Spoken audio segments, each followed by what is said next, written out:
ඔන්න අපේ මේ පුතාලත් ඇහුවා දන්සලක් දෙමුද කියලා ඇහුවා. මේ වෙසක් එනවනේ දන්සලක් අයිස්ක්‍රීම් දන්සලක්. ඒතර මං ඇහුවා මේ ඔයගලන්ට මතක නැද්ද මේ අපේ රටේ තියෙනවනේ 365 දවසෙම දන්සලක්. ඒක ගැන දන්නේ නැද්ද කියලා ඇහුවා. දවස් 365 දන්සල. ඔයගොල්ලෝ අහලා තියෙනවද? ආපහු එන්න දන්නේ නැහැ කිව්වා. දවස් 365 දන්සල. හොඳට මතක් කරන්න බලන්න. මේ දන්සල හරි පුදුමයි ඈ. මේ දවස් 365 දවසේ දන්සල දෙන්නේ ඔයාලගේ තාත්තා. 365 දවසේ දන්සල මතකද? මටත් අවුරුදු 25ක් විතර නකම් මේ දන්සල දුන්න අපේ තාත්තා. දවස් 365 දවසෙම දන්සලට බඩු ගේන්නේ තාත්තා. දන්සල උයන්නේ කවුද? ඒ දන්සලේ උයන්නේ අම්මා. මට සිහිුන්නේ නැහැ නේද මේක? මටත් මේ කතාව අපේ තාත්තා කිව්වේ මේ හෝටල් එකක තිබ්බා කියලා. මේ මට මුංචි කතාවක් කිව්වා. මම ඒක ඊට පස්සේ කල්පනා කරා මේ ඇත්තටම අපේ තාත්තා කියද්දි මේක මගේ පපුවත් හිර වුණා. මොකද මමත් අවුරුදු 20 ගාණක් වෙනකන් ගෙදර හිටියේ. අපේ තාත්තත් මට අවුරුදු 25ක් විතර වෙනකන් 22ක් 23ක් වෙනකන් අපේ තාත්තත් ඒ අවුරුදු ගානටම දන්සලක් දීලා තියෙනවා. ඒ දන්සලට බඩු ගෙනාවට පස්සේ ඉවි අම්මා. පුදුමේ කියන්නේ ඒ දන්සලේ දැන් අනිත් දන්සල වගේ නෙවෙයි ඒ දන්සලේ දෙන්නේ අපි කැමති කෑම. හරි පුදුම දන්සලක් ඒක. ඒ දන්සලේ දෙන්නේ අපි කැමති කෑම. දැන් ගොඩාක් විට දන්සල වල දෙන්නේ ඒ දන්සලේ අය කැමති කෑමනේ. නමුත් මේ දන්සලේ දෙන්නේ අපි කැමති කෑම. ඊළඟට ඒ දන්සලේ විටින් විට ගිලම්පස විවේකයකුත් හම්බ වෙනවානේ. ගිලම්පසෙකුත් දෙනවා තේ එකක්. හරි පුදුම දන්සලක් ඒක. දැන් බලන්න අපිට මේවා සිහිුන්නේ නැහැ නේද? මෙච්චර කාලයකට අපිට මේවා සිහිුන්නේ නැහැ. අපේ අම්මා තාත්තා අපිට මෙහෙම දන්සලක් දුන්නා කියලා.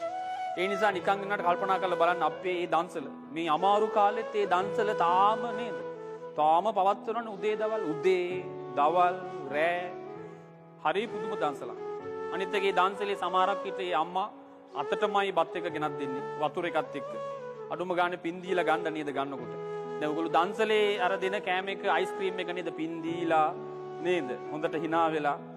එහෙම ගත්තට ඔයගොල්ලෝ අම්මගේ අර තාත්තගේ දන්සලේ අම්මා ගෙනත් දෙන බත් එක එහෙම ගන්න නැහැ නේ. ඉතින් ඒ නිසා අඩුම ගානේ 365 දවසේ දන්සල සී කරලා අම්මා බත් එක දෙනකොට අනුම ගානේ පින් ටිකක් දීලවත් ගන්නනේ. අයි මේක සෙල්ලම් දන්සලක්ද? ලෝක වාර්තාවක් නේ. කොයි අම්මා තාත්තත් එහෙම තමයි. ඒ නිසා පුතාලා අම්මා තාත්තගේ ගුණ සිහි කරගන්න. එක එක ක්‍රම තියෙනවනේ සිහි කරන්න.